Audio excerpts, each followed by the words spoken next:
احمدہ و نصلی اللہ رسول الکریم۔ کرسی پر بیٹھ کر بیان کرنے کی دلیل کیا ہے؟ تو جناب مسلم فی صحیح مسلم میں کتاب الجمعہ میں صفحہ نمبر 287 پر اس طرح ایک حدیث ہے جس کا ترجمہ اس طرح ہے کہ شیبان بن فروخ روایت کرتے ہیں کہ حضرت ابو رفاع رضی اللہ عنہ نے فرمایا کہ میں رسول اللہ صلی اللہ علیہ وسلم کی مجلس میں پہنچا۔ آپ صلی اللہ علیہ وسلم خطبہ دے رہے تھے۔ فرماتے ہیں کہ میں نے عرض کی اے اللہ کے رسول صلی اللہ علیہ وسلم پردیسی آدمی ہے، اپنے دین کے بارے میں پوچھنے آیا ہے، اسے نہیں معلوم کہ دین کیا ہے۔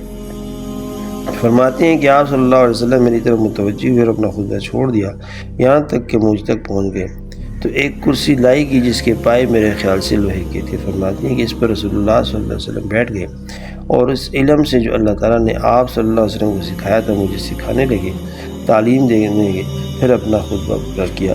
اور دوستو بزرگوں، یہ حدیث ہمارے پاس کرسی پر بیٹھ کر بیان کرنے کی دلیل ہے۔ جزاک اللہ خیر۔